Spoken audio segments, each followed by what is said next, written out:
Hello बेटा, welcome to Motion Education Private Limited Kota. और अपन के पास जो 24 जनवरी 2023 सेकंड शिफ्ट का जो अपन के पास पेपर हुआ था उसके सॉल्यूशन लेके मैं आज आपके पास आया हूं। तो चलो बेटा, अपन लोग करते हैं क्वेश्चन स्टार्ट और उनके सॉल्यूशन देखेंगे प्रॉपर और उनका डिटेल एक्सप्लेनेशन करेंगे।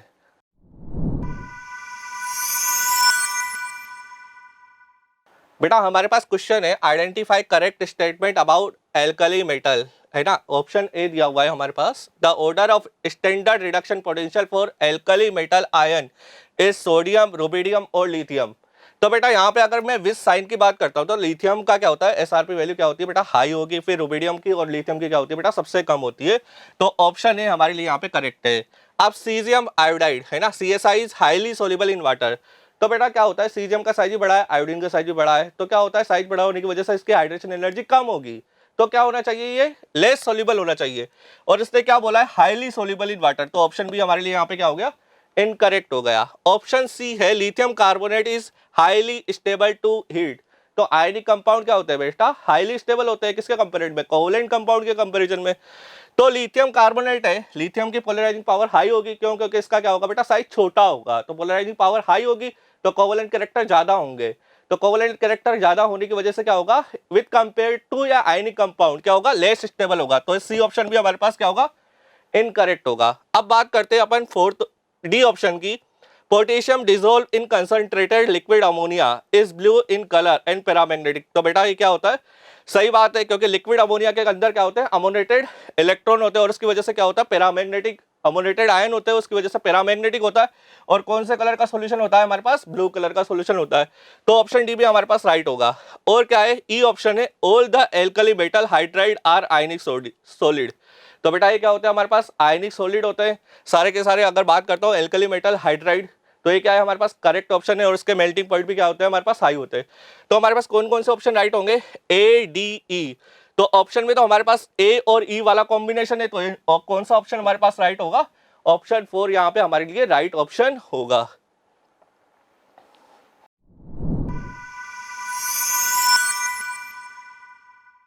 So the beta next question is given below are two statements. One is labeled as assertion and other is labeled as reason, है ना। तो assertion और reason हमारे पास दो स्टेटमेंट है। assertion क्या बोल रहा है, beryllium has less negative value of reduction potential compare to other alkaline earth metal. तो बेटा ये क्या है, हमारे पास सही बात है, बेरिलियम का रिडक्शन पोटेंशियल क्या होता है बेटा, बहुत कम होता है। और इसका रीजन क्या दे रखा है, beryllium has large hydration energy due to small size of beryllium. तो बेरिलियम का क्या होता है बेटा, साइज छोटा होता है और साइज छोटा होने की वजह से इसकी हाइड्रेशन एनर्जी क्या होगी बेटा, बहुत ज्यादा हाई होगी। तो हाइड्रेशन एनर्जी क्या होती है, बहुत ज्यादा बेटा इसकी हाई होती है, but relatively large value of atomization enthalpy. तो इसकी एटोमाइजेशन एंथैल्पी की वैल्यू भी क्या होती है बेटा, बहुत ज्यादा हाई होती है। तो कौन सा ऑप्शन हमारे लिए राइट होगा, यहाँ पर असर्शन और रीजन क्या होगा बेटा, दोनों करेक्ट होंगे और रीजन क्या होगा हमारे लिए करेक्ट एक्सप्लेनेशन होगा। तो बेटा थर्ड ऑप्शन हमारे लिए यहाँ पे राइट होगा।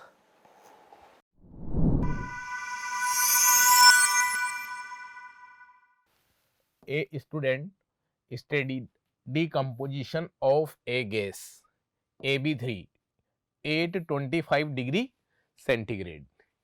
He obtained the following data. ठीक है, आपको यहाँ पर प्रेशर गिवन है और हाफ लाइफ पीरियड गिवन है। यहाँ पर प्रेशर गिवन है, हाफ लाइफ पीरियड गिवन है। इट मीन्स डिफरेंट प्रेशर पर आपको यहाँ पर आपको हाफ लाइफ पीरियड गिवन है। तो आप इस क्वेश्चन को कैसे करेंगे, केमिकल काइनेटिक्स का क्वेश्चन है और इजी क्वेश्चन है। आपको पता चल गया होगा कि आपको हाफ लाइफ पीरियड, ठीक है, और जो इनिशियल कंसंट्रेशन या फिर initial pressure of the gas जो होगा आपके पास, उसका जो रिलेशन है वहां से आप इसको सोल्व करने वाले हैं। तो ये है आपके पास रिलेशन, ठीक। तो यहां पर आपने क्या किया, T1/2 और मतलब हाफ लाइफ पीरियड पहला वाला, हाफ लाइफ पीरियड सेकंड वाला, ठीक है। प्रेशर कौन सा वाला, फर्स्ट वाला, और प्रेशर कौन सा वाला, सेकंड वाला। ये तो रिलेशन होता ही है ना अपने पास, ठीक है। तो आप देखेंगे, आप इसको सोल्व करेंगे, बड़ा इजी क्वेश्चन है। और n=2 आ जाएगा, ऑर्डर कितना आएगा 2, और आपका इसका आंसर गया होगा, जो चॉइस आपने फिल की होगी वो है आपके पास फोर्थ। क्लियर है।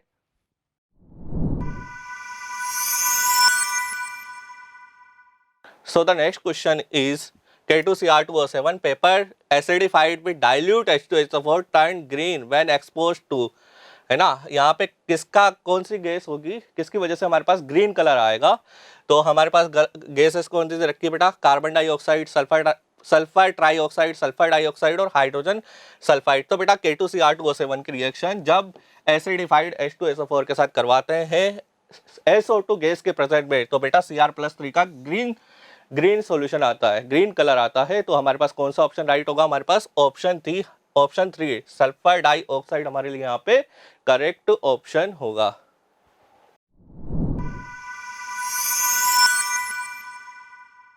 चलिए बच्चों सॉल्व करते हैं नेक्स्ट क्वेश्चन। देखिए क्वेश्चन इसमें दे रखा है which will undergo deprotonation most readily in basic medium. GOC से लिया हुआ ये क्वेश्चन है। हमें 3 कंपाउंड दे रखे हैं, हमसे कहा गया किसका डीप्रोटोनेशन इजीली होगा।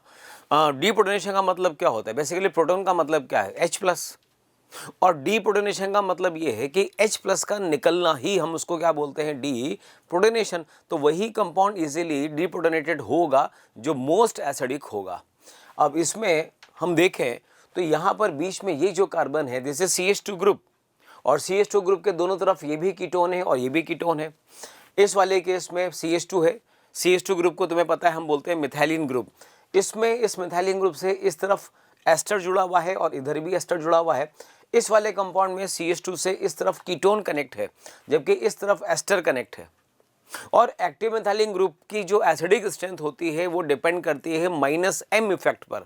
जिसका -M इफेक्ट ज़्यादा होगा वो ज़्यादा एसिडिक होगा। तो यहाँ पर देखिए इसमें ये दे रखा है order of -M effect COCH3 ketone है और यहाँ पर एस्टर है। तो हमें पता है कि कीटोन का -M इफेक्ट एस्टर से ज़्यादा होता है। तो जिसमें कीटोनिक ग्रुप ज़्यादा होंगे वो वाला कंपाउंड ज़्यादा एसिडिक होगा। तो यहाँ पर देखो इसमें तो दोनों तरफ इसमें कीटोन है, इधर भी कीटोन, ये एक कंपाउंड था। यहाँ पे इधर एस्टर, इधर भी एस्टर, और इसमें एक तरफ कीटोन और एक तरफ एस्टर है।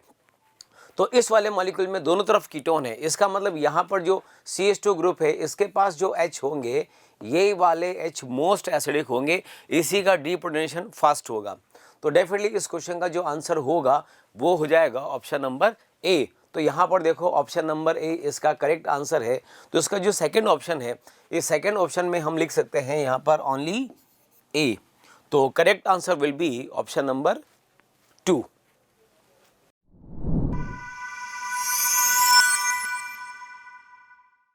तो बेटा नेक्स्ट क्वेश्चन है हमारे पास the hybridization and magnetic behaviour of cobalt ion in COCH3 complex respectively. यहाँ पे हमें हाइब्रिडाइजेशन भी बताना है और मैग्नेटिक बिहेवियर भी बताना है कि यहाँ पे डायमैग्नेटिक होगा या पैरामैग्नेटिक होगा। तो बेटा हमें क्या दिया हुआ है CONS3 आयंस। तो बेटा CO क्या होगा, +3 ऑक्सीडेशन स्टेट में होगा। तो इसमें से क्या करेंगे अपन, कोबाल्ट है, कोबाल्ट का 27 इलेक्ट्रॉनिक कॉन्फ़िगरेशन होगा। तो इसके आउटर मोस्ट शेल में से अपन को 3 इलेक्ट्रॉन निकालने पड़ेंगे। तो बेटा क्या हो जाएगा Ar3D6 4s0। अब बेटा यहाँ पे देखो अमोनिया है, अमोनिया क्या होता है बेटा, SFL होता है, और SFL होने की वजह से यहाँ पे पेयरिंग हो जाती है ना। तो पेयरिंग होगी तो बेटा क्या होगा, ये T2G होगा और ये क्या होगा बेटा EG होगा। तो कितने इलेक्ट्रॉन अपन को फिलअप करने, यहाँ पे 6 इलेक्ट्रॉन भरने। तो बेटा 1 फिर 1 फिर 1, फिर यहाँ पे क्या कराना है अपन को, पेयरिंग करवानी है, क्योंकि SFL है और SFL के अंदर क्या हो जाती है बेटा, पेयरिंग हो जाती है। तो एक इलेक्ट्रॉन और भरोगे इसके अंदर तो क्या हो जाएगा बेटा 2 2 2। तो बेटा यहाँ पे क्या हो गया 3D के हमारे पास 2 ऑर्बिटल्स एम्प्टी हो गए और 4s के हमारे पास 1 और 4p के हमारे पास 3 ऑर्बिटल क्या हो गए यहाँ पे खाली हो गए। तो यहाँ पे क्या करेगा, अमोनिया अपना लोन पेयर डालेगा। तो इस वजह से हाइब्रिडेशन क्या हो जाएगा बेटा D2sp3। और यहाँ पे अनपेयर इलेक्ट्रॉन प्रेजेंट होते हैं तो पैरामैग्नेटिक बिहेवियर शो करता है, लेकिन यहाँ पे अनपेयर इलेक्ट्रॉन प्रेजेंट नहीं है तो म्यू की वैल्यू क्या हो जाएगी बेटा 0 और क्या होगा बेटा डायामैग्नेटिक। तो यहाँ पे हाइब्रिडेशन आएगा बेटा D2sp3 और इसका मैग्नेटिक बिहेवियर क्या होगा बेटा डायामैग्नेटिक। तो कौन सा ऑप्शन हमारे लिए यहाँ पे करेक्ट ऑप्शन होगा, D2sp3 एंड डायामैग्नेटिक।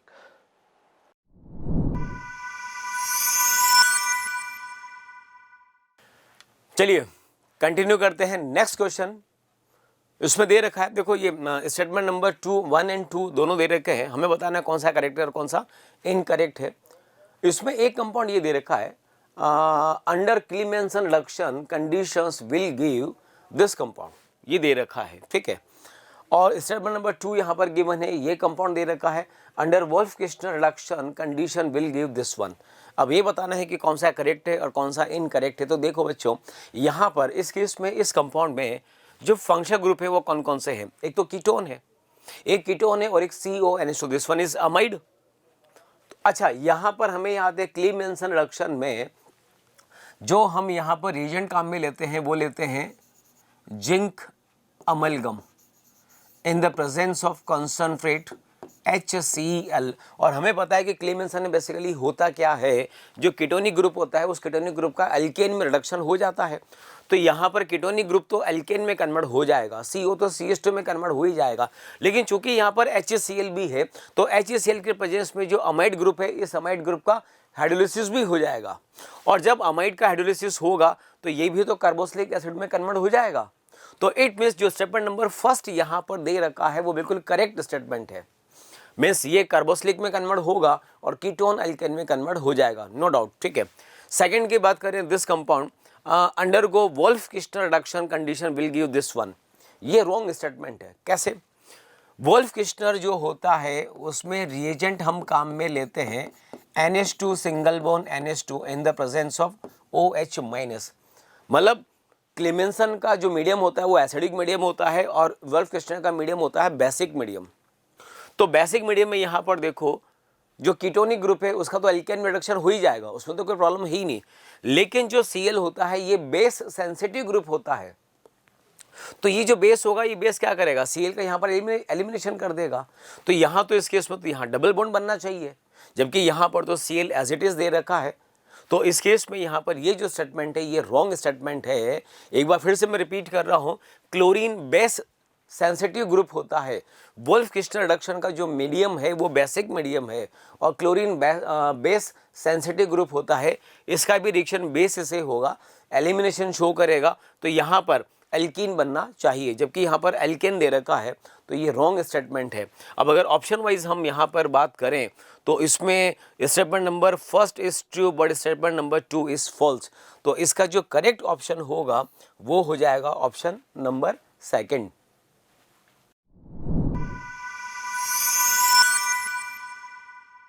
बेटा हमारे पास नेक्स्ट क्वेश्चन है, विच of the following can not be explain by CFT। तो CFT की वजह से कौन सा हमारे पास ऑप्शन है जिसको एक्सप्लेन नहीं कर पाएंगे। तो बेटा देखो, ऑर्डर ऑफ स्पेक्ट्रोकेमिकल सीरीज। तो बेटा यहाँ पे स्पेक्ट्रोकेमिकल सीरीज में जो हमारे पास ऑर्डर आता है वो प्रैक्टिकल वैल्यू होती है ना। तो उसका एक्सप्लेनेशन कोई नहीं देता, CFT नहीं देता। क्यों? क्योंकि ये तो प्रैक्टिकल बेस्ड डाटा है ना। तो ऑप्शन 1 ही हमारे लिए यहाँ पे क्या होगा, यहाँ पे इसको एक्सप्लेन नहीं करती, तो ऑप्शन हमारे लिए राइट होगा। तो ऑप्शन बी है स्टेबिलिटी ऑफ मेटल कॉम्प्लेक्स। तो CFSA की वैल्यू जैसे जैसे बढ़ती है वैसे वैसे क्या होता है, स्टेबिलिटी कॉम्प्लेक्स की बढ़ती है। तो इसके बारे में बताती है, मैग्नेटिक प्रॉपर्टी के बारे में बताती है ना। अनपेयर इलेक्ट्रॉन की वजह से पैरामैग्नेटिक होता है और डायामैग्नेटिक। अगर अनपेयर इलेक्ट्रॉन उसके पास 0 होंगे तो डायामैग्नेटिक हो जाएगा। हमारे पास फोर्थ ऑप्शन है कलर। तो बेटा यहाँ पे कलर कौन एक्सप्लेन करता है, CFT करती है। तो कौन सा ऑप्शन हमारे लिए यहाँ पे राइट होगा, ऑप्शन ए हमारे लिए यहाँ पे राइट ऑप्शन होगा।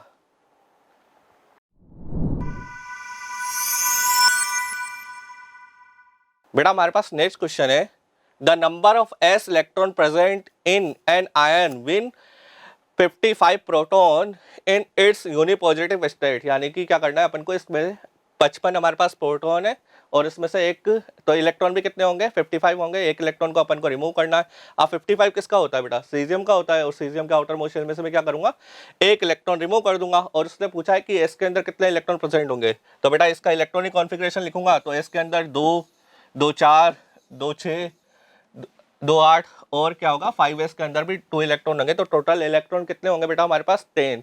तो कौन सा ऑप्शन हमारे लिए राइट ऑप्शन होगा यहाँ पे, ऑप्शन बी हमारे लिए यहाँ पर राइट ऑप्शन होगा।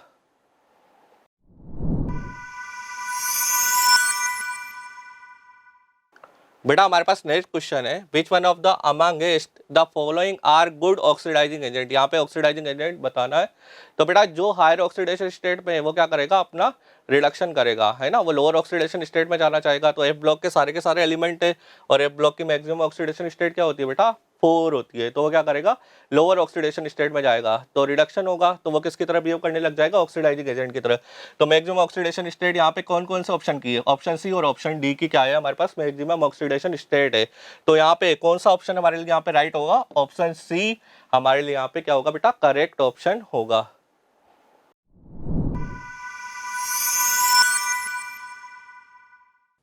क्वेश्चन है choose the correct representation of conductometric titration of benzoic acid vs sodium hydroxide. Benzoic acid, this is weak acid, and sodium hydroxide strong base, conductometric titration है, ठीक है।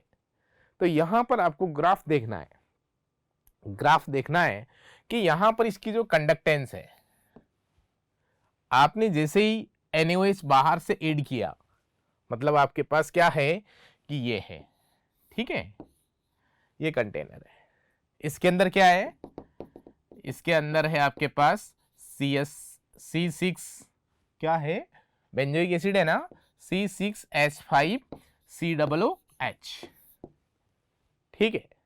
अब आप क्या कर रहे हैं, यहां से ये ब्यूरेट लगी हुई है, इस ब्यूरेट से आप क्या डाल रहे हैं, इसके अंदर NaOH डाल रहे हैं। तो जैसे जैसे आप NaOH इसके अंदर ऐड करेंगे तो पहले क्या होगा, बेंजोइक एसिड और NaOH के बीच में रिएक्शन होगी, रिएक्शन होने के बाद में यहाँ पे सॉल्ट का फॉर्मेशन होगा, और यहाँ पर सॉल्ट का फॉर्मेशन होने की वजह से यहाँ पर क्या होगा, इसकी कंडक्टेंस थोड़ी सी बढ़ेगी, थोड़ी सी धीरे धीरे कंडक्टेंस बढ़ेगी। अब बाद में क्या होगा, जब कंप्लीटली रिएक्शन हो जाएगी, तो कंप्लीटली रिएक्शन होने के बाद भी यदि आप NaOH ऐड करेंगे तो Na+ और OH- आयन की कंसंट्रेशन कंटिन्यूअसली आप ऐड कर रहे हैं, तो वहां पर उसकी कंडक्टेंस भी कंटिन्यूअसली सडनली क्या हो जाएगी, इंक्रीज हो जाएगी, स्पीड के साथ इंक्रीज हो जाएगी। कब, जब रिएक्शन कंप्लीट हो जाएगी तब, ठीक है। आपको पता लग गया होगा, ये क्वेश्चन इलेक्ट्रोकेमिस्ट्री का है, ठीक है, और इसका आंसर जो जाएगा वो ये जाएगा, कौन सा वाला, जो आपके पास ऑप्शन है ये। क्लियर है, देखो आप इसका सॉल्यूशन भी देख सकते हैं, ये देखो रिएक्शन हुई, आप देखेंगे यहां पर ये इन दोनों के बीच में रिएक्शन हुई। When weak acid CH3COOH titrated against strong base NaOH, the beginning conductance increase slowly, धीरे धीरे इंक्रीज होगी slowly, after equivalent point, it mean reaction complete होगी, उसके बाद में इंक्रीज रैपिडली। क्लियर है, समझ में आ गया होगा। फर्स्ट ऑप्शन आपका ग्राफ यहां पर जाना चाहिए, करेक्ट ऑप्शन।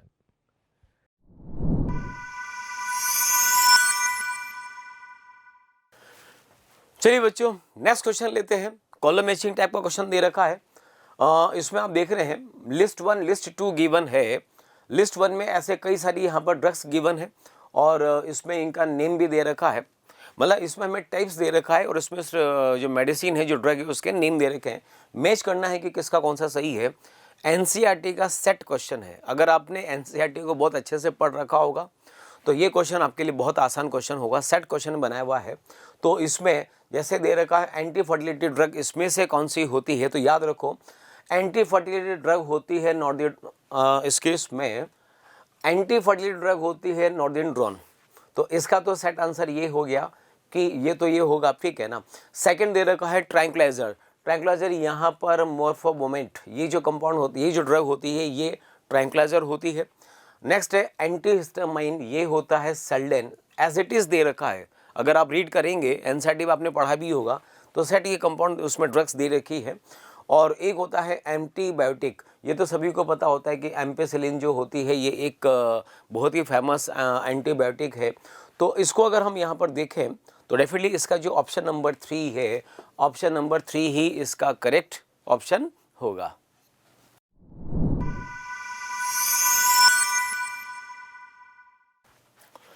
ओके, लेते हैं नेक्स्ट क्वेश्चन। कंपाउंड इसमें हमें यहाँ पर एक एल्कीन दे रखा है, एक तरफ इसमें रिएक्शन करा रखा है BS3 in the presence of THF and H2O2 in the presence of alkaline medium, और इस तरफ दे रखा है मर्क्यूरिक एसिटेट एंड वाटर, और साथ में दे रखा है NaBH4। तो हाइड्रोकार्बन जो चैप्टर है, अल्कीन जो चैप्टर है, उससे ये लिया हुआ क्वेश्चन है और बहुत फेमस रिएक्शन है, बहुत इसको हम डीप में पढ़ते हैं, तुम्हें पता भी होगा। ये जो रिएक्शन है इसको हम बोलते हैं हाइड्रोबोरेशन ऑक्सीडेशन, और ये जो रिएक्शन है इसको हम बोलते हैं oxy mercuration and D mercuration reaction, और इसको शॉर्ट में हम ऐसे भी लिख सकते हैं HBO। और ये जो रिएक्शन होती है this is OMDM reaction, oxy mercuration and D mercuration reaction.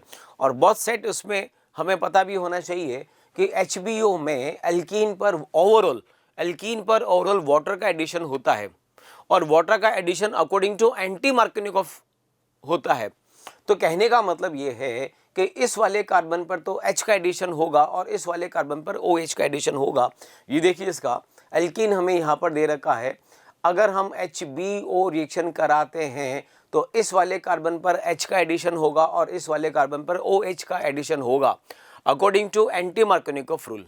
तो इस केस में तो ये वाला प्रोडक्ट बनेगा। अच्छा, OMDM में क्या होता है? OMDM में भी ओवरऑल वाटर का ही एडिशन होता है, but according to Markovnikov rule.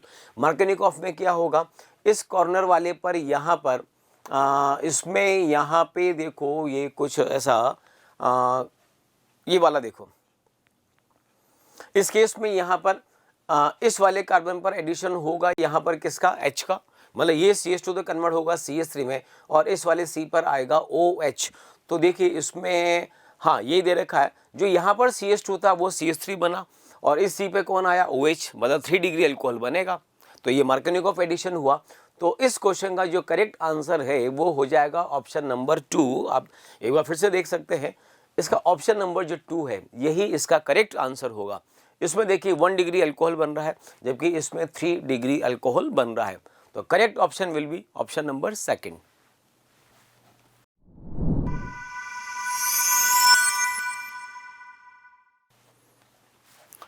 चलिए बच्चों शुरू करते हैं नेक्स्ट क्वेश्चन। क्वेश्चन यहाँ पर दे रखा है, असर्शन रीजन टाइप क्वेश्चन है ये। असर्शन इसमें दे रखा है, benzene is more stable than hypothetical साइक्लोहेक्साट्राइइन।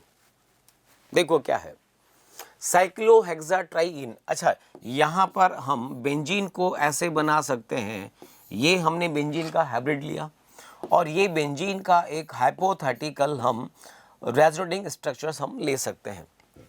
इसमें कहा गया है benzene is more stable than hypothetical cyclohexatriene, मतलब ये बेंजीन है, इसमें अगर हम रेजोनेंस कंसिडर करें तो ये कहा गया कि ये ज़्यादा स्टेबल होता है। और अगर ये हाइपोथेटिकल साइक्लोहेक्साट्राइइन से कंपेयर करें, मतलब ये मान के चलें कि इसमें पाई बॉन्ड डीलोकलाइज ना हो, तो डेफिनेटली इसके रेस्पेक्ट में बेंजीन ज़्यादा स्टेबल होता है। भाई इसमें रेजोनेंस हो रहा है, रेजोनेंस में क्या होता है, जब पाई इलेक्ट्रॉन होते हैं वो कंटिन्यूसली डीलोकलाइज होते रहते हैं, तो इसीलिए तो बेंजीन मोर स्टेबल होता है।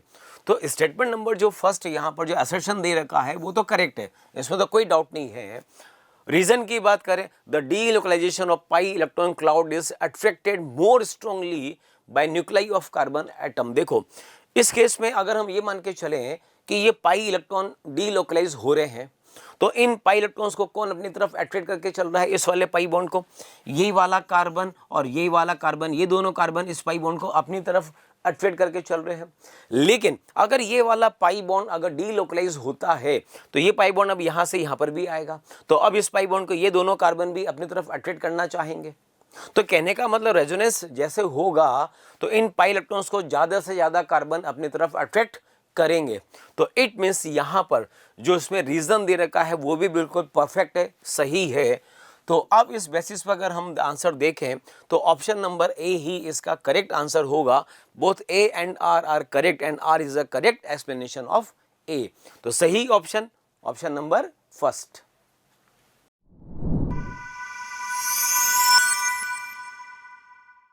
देखो नेक्स्ट क्वेश्चन क्या है, in which of the following reaction the hydrogen peroxide act is reducing agent. reducing agent, it means reductant। reductant क्या होता है, itself oxidation, itself oxidation मतलब इलेक्ट्रॉन लूज करेगा ये, इलेक्ट्रॉन लूज। तो इलेक्ट्रॉन लूज करेगा कौन? H2O2। H2O2 का क्या हो रहा होगा? ऑक्सीडेशन हो रहा होगा। ठीक है, तो देखें आप, ये है H2O2, यहां पर -1 है, -1 से -2 में जा रहा है, रिडक्शन हो रहा है, ये तो होगा नहीं। यहां पर देखें आप, H2O2 यहां पर किस में? -1 में, पेरोक्साइड में, और ये -2 में जा रहा है, ये भी होगा नहीं, क्योंकि दोनों ही केस में क्या हो रहा है? रिडक्शन। आपको सेलेक्ट क्या करना है? जिसमें ऑक्सीडेशन हो रहा हो, क्योंकि रिडक्टेंट तो वही होगा जिसका क्या होगा? ऑक्सीडेशन। समझ पा रहे हैं आप? देखो, अब H2O2 है, O2 में कन्वर्ट हो रहा है, -1 से 0 में जा रहा है, इट मीन्स इलेक्ट्रॉन लूज हो रहा है, और इलेक्ट्रॉन लूज वाला ऑप्शन ही आपको सेलेक्ट करना है। तो आपके पास ऑप्शन क्या जाना चाहिए? सी जाना चाहिए। ठीक है, और यहां पर भी देख लो आप, ये -1 में और यहां पर ये -2 में जा रहा है, तो आपको ऑप्शन तो मिल ही गया। रेडक्स का क्वेश्चन है और इजी क्वेश्चन है। देखो इसका सॉल्यूशन देख लेते हैं अपन। ये देखो, ये किससे? -1 से, देखो एक बार,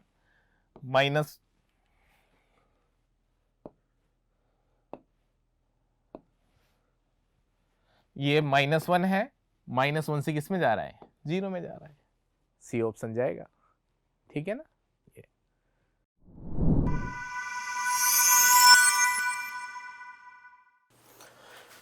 ओके, कंटिन्यू करते हैं। Next question, again statement 1, statement number 2 यहां पर दे रखा है।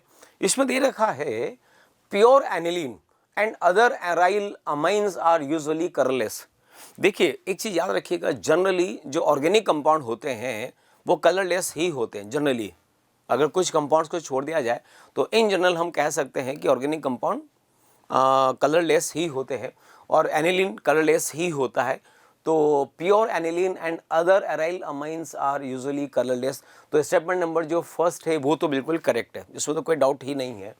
सेकंड दे रखा है aryl amines get coloured on storage due to atmospheric reduction. ये स्टेटमेंट गलत है। अगर ऑर्गेनिक कंपाउंड को ऐसे एटमॉस्फेयर में खुला छोड़ दिया जाए तो कुछ टाइम के बाद उनका कलर या तो कलर गेन कर लेते हैं या कलर उनका चेंज हो जाता है, लेकिन वो एटमॉस्फेरिक एयर में ऑक्सीडेशन से होता है, ऑक्सीडेशन से। यहाँ लिखा हुआ है रिडक्शन, ये गड़बड़ है। अगर ऑक्सीडेशन लिखा होता तो ये स्टेटमेंट करेक्ट होता, बट चूंकि लिखा हुआ है ड्यू टू एटमॉस्फेरिक रिडक्शन, तो ये स्टेटमेंट यहाँ पर बिल्कुल गलत है। तो अगर अब यहाँ पर हम मैच करें तो देखो इसमें आंसर हो जाएगा third answer, statement number first is correct but statement second is incorrect. तो correct option will be option number 3।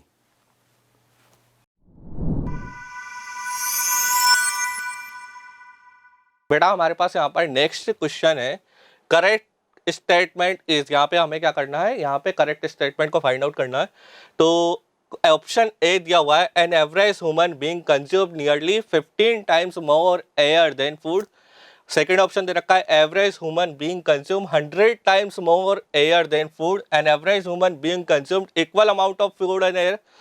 और फोर्थ ऑप्शन दे रखा है, an average human being consume more food than air. तो बेटा अपन लोग क्या करते हैं? फूड को तो कम कंज्यूम करते हैं और एयर को ज़्यादा कंज्यूम करते हैं। तो ऑप्शन 3 और ऑप्शन 4 तो हमारे पास इनकरेक्ट होगा। तो एनसीईआरटी में दिया हुआ है कि अपन क्या करते हैं, जो एयर है उसको लगभग 12 to 15 टाइम एक्सेस में कंज्यूम करते हैं। किसके कंपैरिजन में? फूड के कंपैरिजन में, है ना। तो एयर अपन ज्यादा कंज्यूम करेंगे और फूड को क्या करेंगे बेटा? कम कंज्यूम करते हैं। तो ऑप्शन ए हमारे लिए यहाँ पे क्या होता है बेटा? राइट ऑप्शन होगा।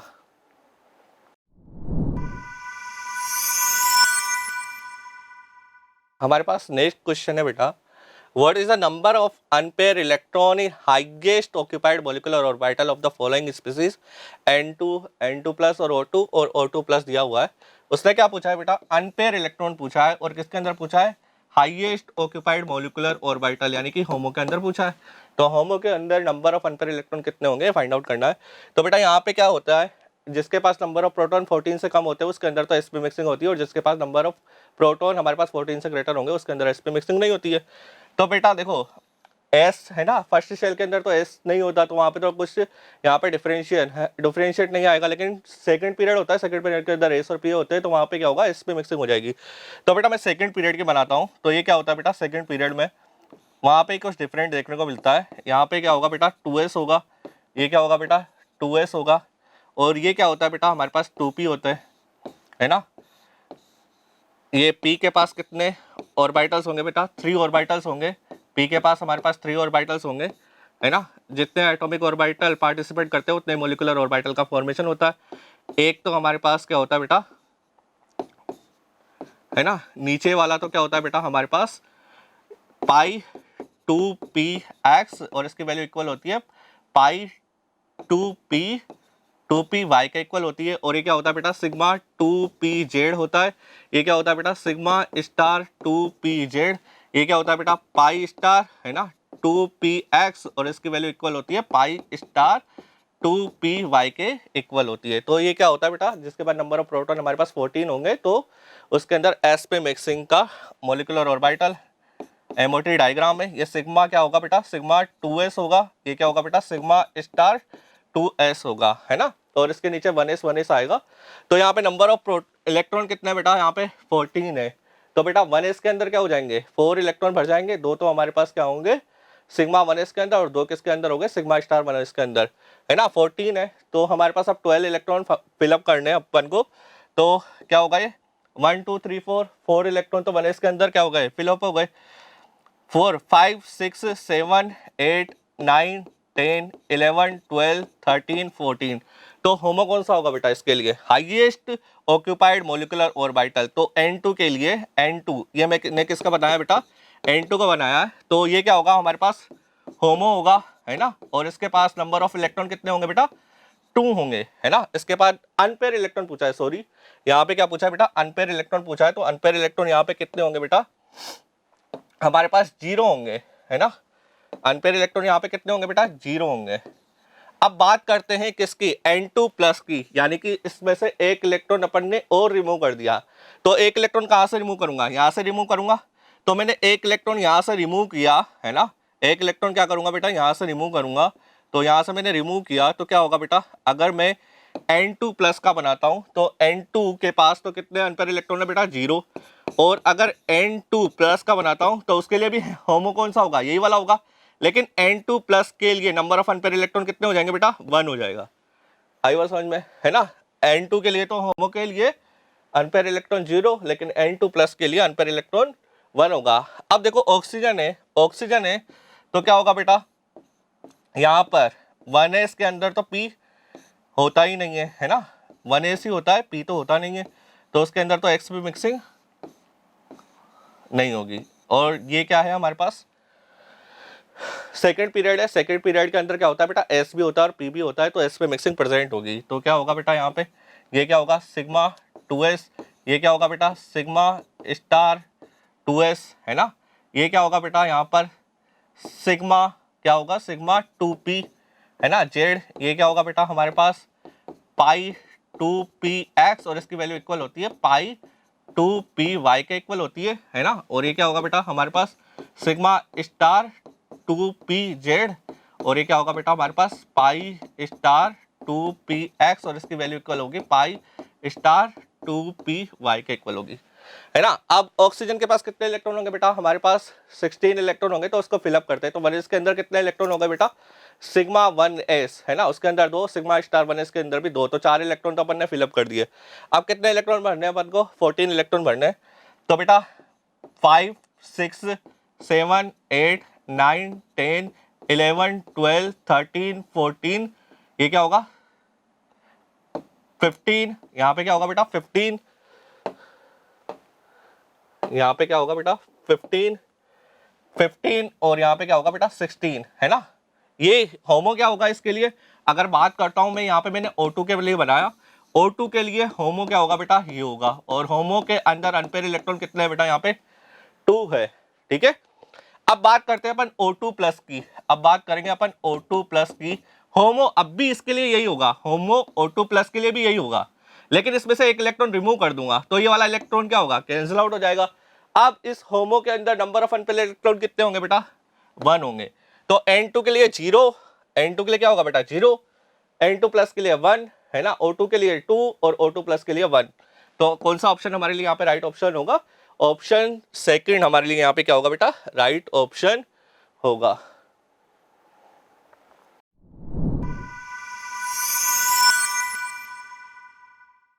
बेटा हमारे पास नेक्स्ट क्वेश्चन है, the metal which is extracted by oxidation and subsequent reduction from its ore. तो यहाँ पे पहले क्या करना है? ऑक्सीडेशन करवाना है उस मेटल का, और क्या कराना है उसके बाद रिडक्शन कराना है। तो हमारे पास कौन कौन सी मेटल होती है? Silver, gold. इसका पहले क्या कराते हैं बेटा? ऑक्सीडेशन कराते हैं, फिर इसका क्या कराते हैं बेटा? रिडक्शन करवाते हैं। तो सिल्वर की रिएक्शन अपन क्या करते हैं? लीचिंग है ना, लीचिंग का प्रोसेस करेंगे तो H2O फिर ऑक्सीजन के प्रेजेंस में तो कोऑर्डिनेशन कंपाउंड का फॉर्मेशन होगा AgCN2 माइनस है ना। फिर इसका रिएक्शन अपन जब हाईली रिएक्टिव मेटल जेनेन के साथ कराते हैं तो इसको क्या करती थी? प्रेसिपिटेट कर देती है। इस तरह से मेरे को क्या मिलती है?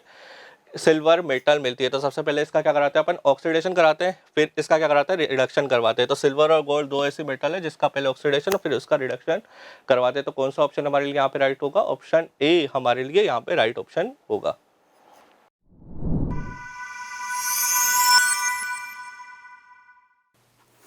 चलिए कंटिन्यू करते हैं नेक्स्ट क्वेश्चन। क्वेश्चन यहाँ पर दे रखा है, choose the correct colour of the product of the following reaction. इसमें देखिए यहाँ पर इसके इसमें डाइयूनियन टाइप का कंपाउंड दे रखा है। इसका रिएक्शन अगर हम 1 नफ्थिल एमीन से करें तो याद रखिएगा इसके इसमें तो सेट क्वेश्चन है, एनसीईआरटी में एज इट इज़ दे रखा है। जिसने उसको पढ़ा होगा डेफिनेटली उसको अगर कलर याद रहता है तो उसके लिए मतलब उसके लिए ये क्वेश्चन काफ़ी इजी हो सकता है। तो उसमें आपने देखा कि सेट इसमें कलर दे रखा है, रेड कलर है। तो इस क्वेश्चन का जो करेक्ट आंसर होगा वो होगा रेड। मतलब ये कंपाउंड जब इस नफ्थिल अमाइन रिएक्शन करता है तो एक रेड कलर कंपाउंड बनता है। तो डेफिनेटली करेक्ट आंसर इसका हो जाएगा ऑप्शन नंबर सेकंड।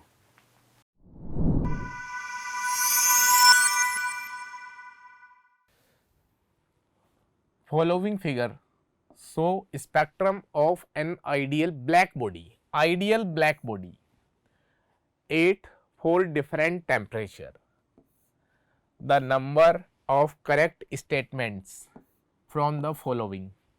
जो स्टेटमेंट्स आपको गिवन है उसमें से आपको करेक्ट स्टेटमेंट का सिलेक्शन करना है। ठीक है, ब्लैक बॉडी एटॉमिक स्ट्रक्चर का क्वेश्चन है। ठीक है, तो आपको बताना है नंबर ऑफ करेक्ट स्टेटमेंट आपको बताने हैं। यहाँ पर देखते हैं कैसे। देखो T4 की वैल्यू मैक्सिमम दे रखी है, टेम्परेचर बढ़ाएंगे। ठीक है, तो टेम्परेचर बढ़ाएंगे तो ग्राफ राइट हैंड साइड पे शिफ्ट होगा। बिल्कुल सही बात है। क्यों शिफ्ट होगा? क्योंकि यहां पर आप देखेंगे, इधर देखें तो ग्राफ क्या होगा? राइट हैंड साइड पे शिफ्ट होगा। ठीक है ना। तो यहां पर आप देखेंगे T4 की वैल्यू सबसे ज्यादा, फिर T3 और फिर T2 और T1। ये तो करेक्ट लग रहा है मुझे फर्स्ट ऑप्शन तो। ठीक है ना। अब आप देखो यहां पर क्योंकि यहां पर आप देखेंगे तो वेवलेंथ क्या होती जा रही है? कम होती जा रही है। टेम्परेचर बढ़ाएंगे तो वेवलेंथ कम होगी तो एनर्जी क्या हो जाएगी? बढ़ जाएगी। ठीक है, इस वजह से। देखो नेक्स्ट है, the black body consist of a particle performing simple harmonic motion. इसका तो कोई रोल नहीं है। नेक्स्ट देखो, the peak of spectrum shift to shorter wavelength as temperature increase. बिल्कुल सही बात है, बताया ना भी आपको। टेम्परेचर इंक्रीज करेंगे तो फोटोन की एनर्जी बढ़ेगी।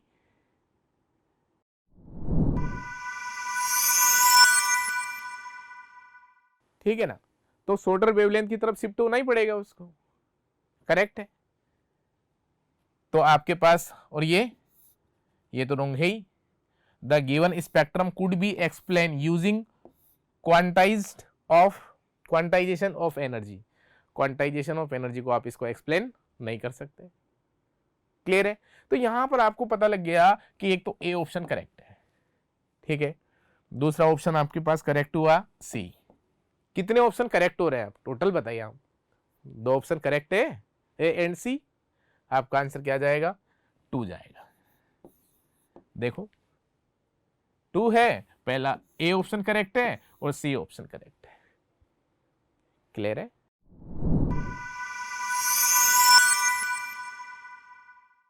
the number of units which are used to express concentration of solution from the following is. आपको कुछ concentration दे रखी है, कुछ आपको दे रखा है mass percentage, mole, mole fraction, molarity, ppm means part per million and molality. आपको बताना है, क्या बताना है?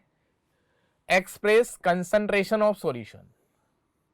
कंसंट्रेशन ऑफ सॉल्यूशन को कौन एक्सप्रेस कर सकती है? इंटीजर वाला क्वेश्चन है, मोल कॉन्सेप्ट का है. तो आप देखें, मास परसेंटेज होगा, मोल नहीं होगा, मोल फ्रैक्शन भी होगा, मोलरिटी भी होगा, पीपीएम भी होगा, मोलेलिटी भी होगा. आप बताओ कितना?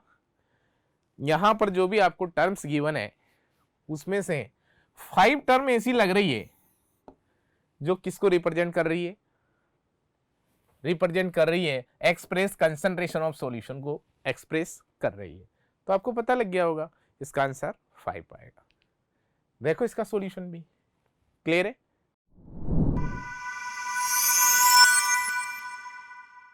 नेक्स्ट क्वेश्चन है, the number of statement which are the characteristics of physisorption. मतलब फिजियोप्शन की बात हो रही है. Physical adsorption, physical adsorption.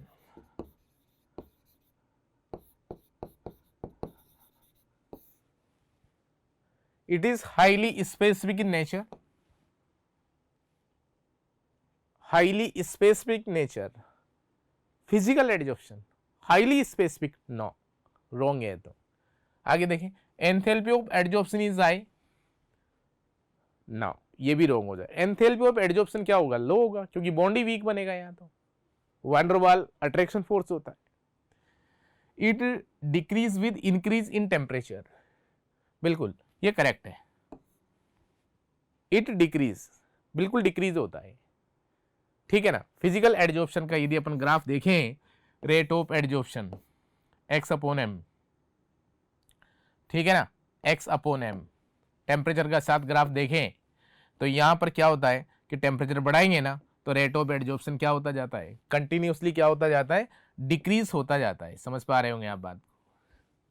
Inversely proportional होता है. चलो डी देखो, it result into unimolecular layer. क्या ये यूनिमोलिक्यूलर लेयर बनाता है या मल्टीमोलिक्यूलर बनाता है? मल्टीमोलिक्यूलर बनाता है. ये यूनिमोलिक्यूलर नहीं बनाता. ठीक है. ये देखो, no activation energy is needed. बिल्कुल ये वाला करेक्ट है.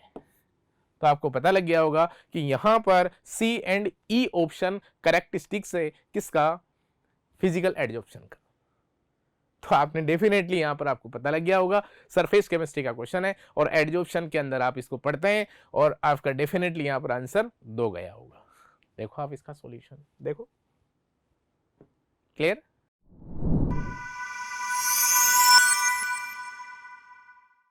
बेटा हमारे पास क्वेश्चन है, sum of pi bond present in peroxo disulphuric acid and pyrosulphuric acid. तो यहाँ पे क्या करना है बेटा? हमें पेरोक्सो डाइसल्फ्यूरिक एसिड और क्या करना है बेटा? यहाँ पर हमें पायरोसल्फ्यूरिक एसिड, इसमें नंबर ऑफ पाई बॉन्ड हमें कैलकुलेट करने हैं. तो बेटा अब क्या होगा? पेरोक्सो डाइसल्फ्यूरिक एसिड बेटा क्या होता है? सल्फ्यूरिक एसिड हमारे पास स्टेबलिक एसिड होता है. उसके 2 मोल में से 1 वाटर का मॉलिक्यूल बाहर निकालूंगा तो क्या बनेगा मेरे पास? पाई या डायरो सल्फ्यूरिक एसिड. और उसमें जब मैं 1 ऑक्सीजन को ऐड करता हूं तो क्या बनता है हमारे पास? Peroxo disulphuric acid. तो उसका फॉर्मूला क्या होगा बेटा? H2S2O8. और यहाँ पे नंबर ऑफ पाई बॉन्ड कितने होंगे बेटा? 1, 2, 3 और 4. तो यहाँ पे नंबर ऑफ पाई बॉन्ड कितने होंगे बेटा? 4 होंगे. अब हमारे पास सल्फ्यूरिक एसिड है, स्टेबलिक एसिड है, उसके 2 मोल में से 1 वाटर का मॉलिक्यूल बाहर निकालूंगा तो क्या बनेगा मेरे पास? पायरोसल्फ्यूरिक एसिड H2S2O7 बनेगा. और यहाँ पे नंबर ऑफ पाई बॉन्ड कितने होंगे बेटा? 1, 2, 3, 4. तो यहाँ पे भी नंबर ऑफ पाई बॉन्ड कितने होंगे बेटा? 4. तो टोटल सम कितना आएगा बेटा? 8. और यही हमारे लिए यहाँ पे क्या होगा? करेक्ट ऑप्शन होगा.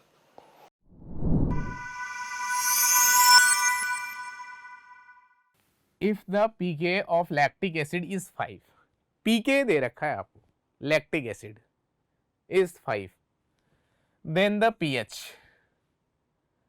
ऑफ 0.00 m कैल्शियम लैक्टेट दे रखा है. कैल्शियम लैक्टेट, ठीक है. सॉल्यूशन 825 डिग्री सेंटीग्रेड, मतलब पीएच आपको बतानी है यहाँ, ठीक है ना। तो यहां पर आपको दे रखा है पीएच आपको बतानी है, और यहां पर कैल्शियम लैक्टेट सॉल्यूशन है, उसकी कंसंट्रेशन आपको दे रखी है, ठीक है। अब क्या करें, कैसे करें, देखते हैं। देखो आपके पास क्या है, कैल्शियम लैक्टेट है। देखो आपको पता लग गया होगा, आयनिक इक्विलिब्रियम का क्वेश्चन है, ठीक है। कैल्शियम लैक्टेट है, उसका आयनाइजेशन कराओ आप, ठीक है ना। क्योंकि आपके पास वीक एसिड है ना, वीक एसिड की कंसंट्रेशन आपको पता होनी चाहिए। लैक्टिक एसिड वीक एसिड है, बात समझ पा रहे हो। ये है आपके पास सोल्ट हाइड्रोलिसिस का क्वेश्चन है आयनिक इक्विलिब्रियम में, ठीक है। तो आपको वीक एसिड की कंसंट्रेशन चाहिए, वीक एसिड का के चाहिए, और के तो निकाल लेंगे, कैसे निकालेंगे, पी के दे रखा है आपको, तो के कैलकुलेट किया जा सकता है इजीली। तो देखो 5 इंटू 10⁻³ कंसंट्रेशन दे ही रखी, 0.005 है ना, उसको आयोनाइज करवाएंगे, कंप्लीटली आयोनाइजेशन हो रहा है।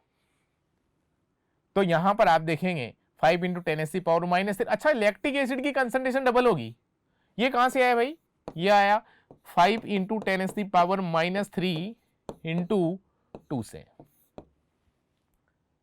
ठीक है।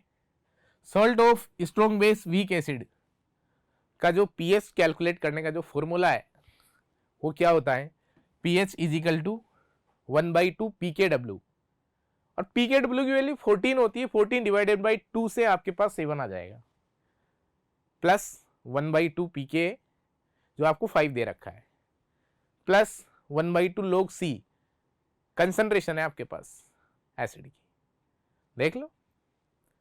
तो एसिड की कंसंट्रेशन आपने यहां पे रख दिया, सोल्व कर दिया, ठीक है। और सोल्व तो करना आता ही है आपको, 8.5 आ रहा है। और फिर क्या करना है आपको, 10⁻⁻1 की फॉर्म में आपको आंसर देना है, तो 85 आपका आंसर जाएगा यहां पर। क्लियर है, बड़ा इजी है, मतलब इसको अपन मॉडरेट क्वेश्चन मानेंगे, अच्छा क्वेश्चन है, ठीक है।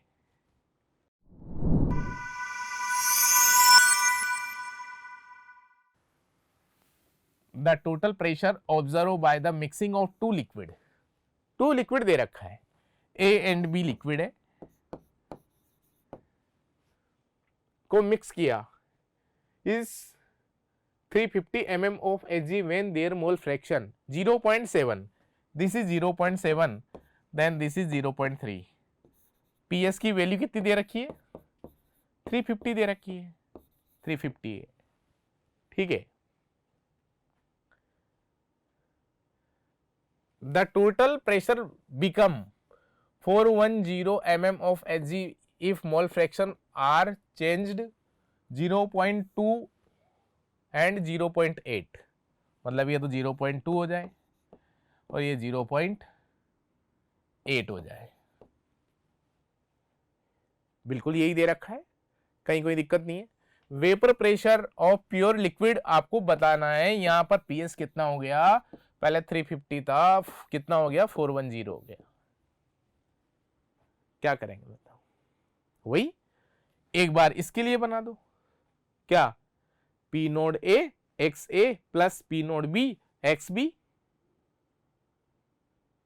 क्लियर है, इक्वल्स टू पीएस, पीएस की वैल्यू कितना रखेंगे यहां पर फर्स्ट इक्वेशन में 350, सेकंड इक्वेशन में ऐसी बन जाएगी, देखो आप सोल्व कर देंगे, लिक्विड सॉल्यूशन का क्वेश्चन है, ठीक है, और इजी क्वेश्चन है। देखो ये X A P node A plus X B P node B equals to PS, PS क्या है 350 है फर्स्ट इक्वेशन में, सेकंड में ये सोल्व कर लेंगे, सोल्व तो कर ही सकते हैं ना, दो इक्वेशन से पी नोड ए की वैल्यू निकाल लेंगे यहां से, बात समझ पा रहे हो, इजी क्वेश्चन है। और आपको पता लग गया होगा इसका आंसर 314 टोर या 314 mm ऑफ Hg आपको मिलेगा। टोर और mm ऑफ Hg क्या होता है, इक्वल होता है ना, क्लियर है। तो इसका आंसर आपके पास 314 जाएगा फाइनली आंसर, मतलब 314। क्लियर है?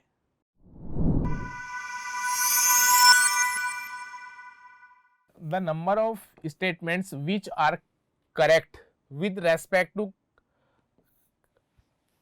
compression of carbon dioxide from point A, point A से आप क्या कर रहे हैं, कंप्रेस कर रहे हैं इसको, ठीक है।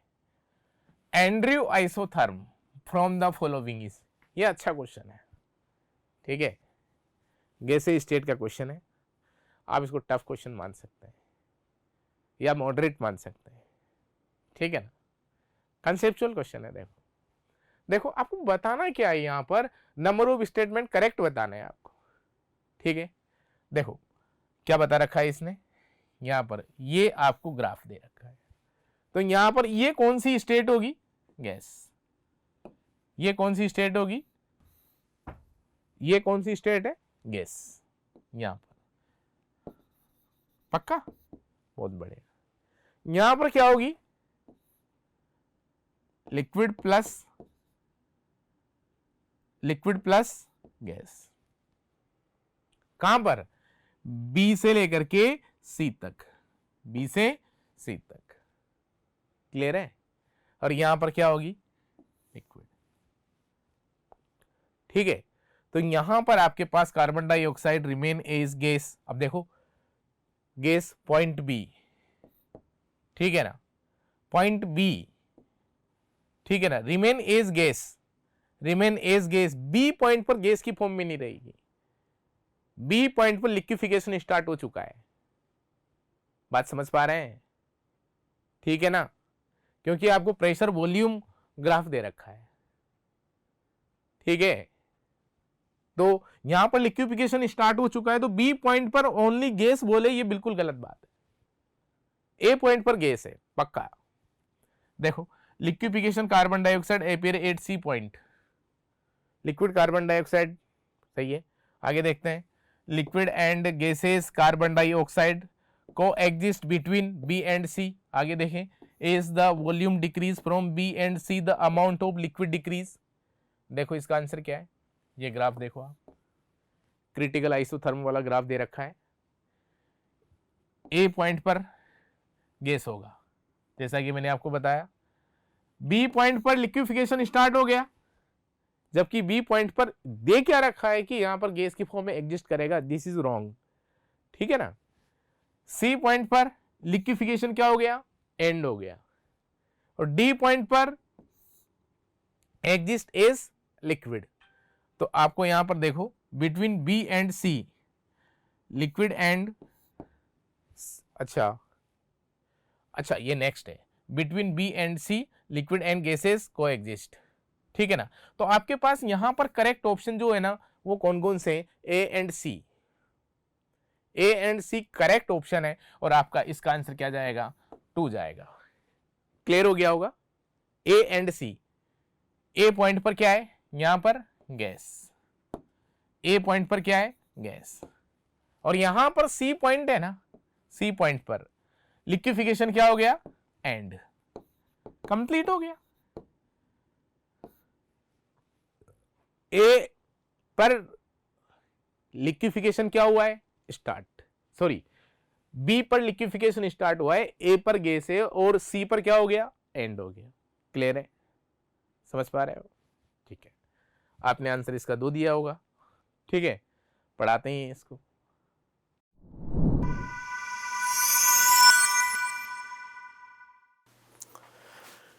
चलिए बच्चों लेते हैं नेक्स्ट क्वेश्चन। दे रखा है maximum number of isomeric monochloro derivatives which can be obtained from 2255 tetramethyl hexane by chlorination is. तो देखिए यहाँ पर सिंपल ये हाइड्रोकार्बन से लिया हुआ क्वेश्चन है। हाइड्रोकार्बन में रिएक्शन आता है that is photo halogenation of alkene, उसमें हम इस टाइप के क्वेश्चंस पढ़ते हैं, कई सारे क्वेश्चन भी हम वहाँ पर सॉल्व करते हैं। तो देखिए इस केस में जो कंपाउंड यहाँ पर दे रखा है 2,2,5,5 टेट्रामिथाइल हेक्सेन, अगर हम इसका स्ट्रक्चर ड्रॉ करें तो ये कुछ इस टाइप का स्ट्रक्चर बनता है, ठीक है। यहाँ पर देखिए इसके नंबरिंग अगर हम करें तो 1 2 3 4 5 एंड 6 कार्बन का चेन है। 2 नंबर कार्बन पे 2 मिथाइल है, 5 नंबर कार्बन पर 2 मिथाइल है, तो नेम क्या हो जाएगा 2,2 5,5 tetra methyl hexane. When this compound reacts with chlorine in the presence of sunlight, हमें बताने हैं कितने प्रोडक्ट बनेंगे। तो सबसे पहले यहाँ पर देखिए, हमको ये देखना है कि इस मॉलिक्यूल में टोटल कितने डिफरेंट टाइप के कार्बन है। तो अगर डिफरेंट टाइप के कार्बन की हम बात करें तो आप देखेंगे कि ये वाला कार्बन, इसको मैंने नाम दिया ए, ये भी ए है और ये भी ए है, ये तीनों कार्बन सेम टाइप के हैं। Cl यहाँ पर आए, यहाँ पर आए, यहाँ पर आए, बनने वाला प्रोडक्ट बिल्कुल सेम बनेगा। और जैसे ये कार्बन है वैसे ही तो ये कार्बन भी तो हैं, ये तीनों भी तो सेम है, मतलब क्लोरीन वहाँ पर आए या फिर यहाँ पर आए, बनने वाला प्रोडक्ट सेम बनेगा। और एक डिफरेंट कार्बन यहाँ पे कौन सा है, ये वाला, ये बी है तो ये भी बी होगा, दोनों सेम नेचर के हैं। और ये कार्बन सी है तो ये कार्बन भी सी है, ये दोनों कार्बन यहाँ पर भी एक जैसे ही होंगे। तो कहने का मतलब टाइप्स ऑफ कार्बन यहाँ पर 3 है, ये वाले ए टाइप, ये वाले बी टाइप और ये वाले सी टाइप। लेकिन क्लोरीन तो उसी के पास आ सकता है जिसके पास हाइड्रोजन हो, बिकॉज दिस इज इसको हम कह सकते हैं फ्री रेडिकल सब्स्टिट्यूशन रिएक्शन ये होता है। तो जिसके पास H होगा उसी के पास से क्लोरीन आएगा। तो यहाँ पर देखो H इनके पास है और H इसके पास भी है, बट C वाले कार्बन के पास कोई H नहीं है। तो इसमें एक प्रोडक्ट तो ये बन सकता है कि इस वाले कार्बन पे कोई क्लोरीन आए। तो जब इस वाले कार्बन पे क्लोरीन आएगा तो यहाँ पर कहीं पर भी कोई भी कार्बन कायरल सेंटर में कन्वर्ट भी नहीं हो रहा है। तो बनने वाला ये जो प्रोडक्ट है ना तो ये किसी तरह का GI शो करेगा, GI से मतलब ज्योमेट्रिकल आइसोमेरिज्म, ना ही किसी तरह का ये ऑप्टिकल आइसोमेरिज्म शो करेगा। तो इस वाले का टोटल हम लेके चलेंगे ओनली 1। इस वाले केस में देखिए, अगर हम ये कंसिडर करें कि Cl इस वाले कार्बन से कनेक्ट हो तो आप देख सकते हैं ये वाला कार्बन कायरल सेंटर में कन्वर्ट होगा।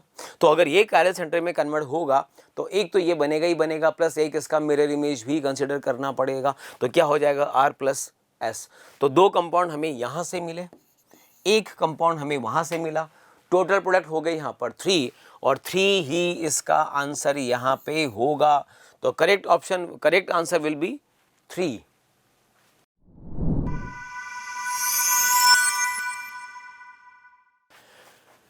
चलिए बच्चों शुरू करते हैं नेक्स्ट क्वेश्चन। अमीनो एसिड से लिया हुआ क्वेश्चन है, total number of tripeptide possible by mixing of valine and proline is.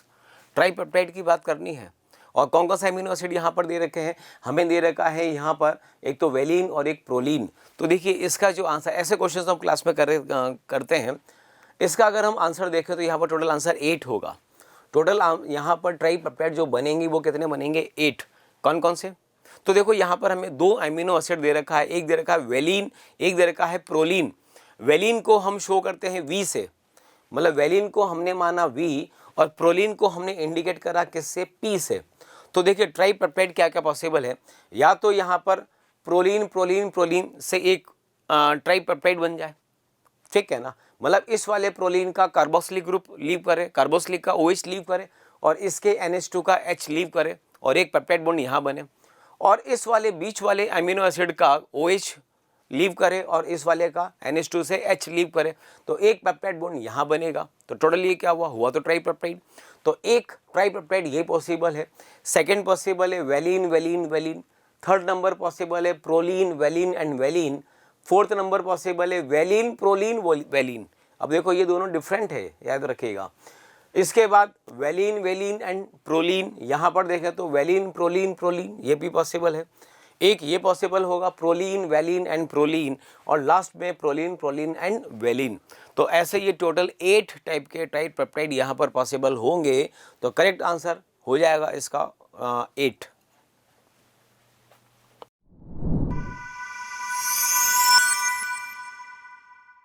Question है आपके पास, 1 mole of an ideal monoatomic gas is subjected to change as shown in graph. The magnitude बताना है आपको, work done by the system और on the system. Magnitude बताना है, plus minus का तो कोई मतलब ही नहीं है, ठीक है, और जूल में बताना है आपको, ठीक। तो ये बताओ, पीवी ग्राफ दे रखा है आपको, तो ये तो आइसो बारीक हो गया,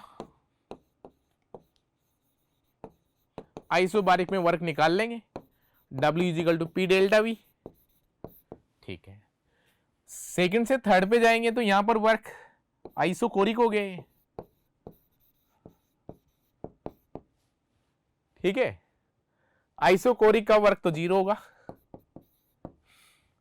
अच्छा, अब ये बताओ यदि मैं 3 से पहली वाली पोजीशन पे जाऊं तो ये तो आइसोथर्मल हो गया, आइसोथर्मल है, आइसोथर्मल का वर्क निकाल लेंगे यहां से। W is equal to 2.3 nRT log V2 upon V1 लगा दो यहां से, तीनों को ऐड कर देंगे, मैग्नीट्यूड है तो प्लस माइनस का तो कोई चक्कर ही नहीं है। समझ पा रहे हैं? देखो सॉल्यूशन, पहला वाला जैसा कि आइसोबारिक, आइसोकोरिक, आइसोथर्मल, पहले वाले का वर्क अपन ने पी डेल्टा वी लगा के निकाल लिया। सेकंड वाले का वर्क मैंने 0 बताया ही था। थर्ड वाले में आप देखें 3 से कहां पे जा रहे हैं, आप फर्स्ट पे जा रहे हैं, 3 से कहां पे जा रहे हैं, फर्स्ट पे जा रहे हैं, तो 2.303 nRT log V2 अपॉन, अच्छा टेम्परेचर चाहिए मेरे को, यहाँ पर टेम्परेचर तो दे ही नहीं रखा, क्या करें, PV इजिकल टू nRT लगा के देखो, तो क्या nRT की जगह पर मैं PV लिख सकता हूं? हाँ, तो nRT की जगह पर मैंने क्या यहां पर पुट कर दिया, PV पुट कर दिया। ठीक है ना, प्रेशर है 1 atm और आपके पास है वॉल्यूम जो है वो 20। ठीक है, log V2 upon V1, V2 का मान हो जाए, V2 की वैल्यू हो जाएगी 40, इसकी हो जाएगी 20, 40 अपॉन 20 से कितना आ जाएगा, 2 आ जाएगा। अच्छा, log 2 की वैल्यू कितनी होती है, 0.3, सोल्व कर लेंगे यहां से, 13.8 आएगा। किसमें आएगा ये, लीटर एटीएम में, ये भी किसमें, लीटर एटीएम में। बात समझ पा रहे हैं? ठीक है,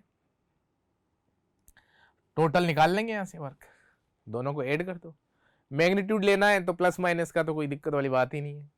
तो यहां पर 20 में से 13.8 आपने माइनस किया तो 6.2 आ गया लीटर एटीएम। लीटर एटीएम को आपको कन्वर्ट करना है किसमें, जूल में, 100 से मल्टीप्लाई करेंगे तो आपके पास कितना आएगा, 620 जूल आंसर आ जाएगा। बात समझ पा रहे हैं? और एनटीए ने आंसर क्या दिया है, 620 दिया है। हालांकि इस क्वेश्चन में ऑब्जेक्शन हो सकता है, कैसे, यदि अपन यहां पर वैल्यू 2.303 रखें और यहां पर log 2 की वैल्यू 0.3010 रखे तो यहां पर वैल्यू चेंज हो जाएगी। इस पर ऑब्जेक्शन होगा, बाकी देखते हैं क्या होता है बाद में। अभी तो एनटीए ने आंसर जो 620 दिया है उसके अकॉर्डिंग अपन भी आंसर क्या दे रहे हैं, 620 दे रहे हैं। बात समझ पा रहे हैं? और एक और बात, लीटर एटीएम को जब जूल में कन्वर्ट करते हैं ना, 1 लीटर एटीएम इक्वल्स टू क्या है, 1 litre ATM is equal to क्या है, 101.3 जूल होता है। तो इसको 100 की जगह किससे मल्टीप्लाई करना चाहिए, 101.3 जूल से मल्टीप्लाई करना चाहिए। क्यों? क्योंकि यहां पर इन्होंने ऐसा कुछ दे नहीं रखा कि आपको ये मानना है 1 लीटर एटीएम इक्वल्स टू 100 मानना है। बात समझ पा रहे हैं मेरी? फिर भी इन्होंने आंसर ये दिया है तो अपन ने आंसर भी यही दिया है, लेकिन आप समझ सकते हो बात को, थोड़ी सी ऑब्जेक्शन मुझे भी है और आपको भी होनी चाहिए। ठीक है ना? Okay, thank you. आशा करता हूं हमारे टॉप एजुकेटर का यह लेक्चर आपको पसंद आया होगा। अगर पसंद आया है तो वीडियो को लाइक करिए, चैनल को सब्सक्राइब करिए और शेयर भी करिए, क्योंकि ज्ञान बांटने से बढ़ता है और सही बताऊं तो पुण्य भी मिलता है। मुझे सुनने के लिए बहुत बहुत धन्यवाद। Thank you.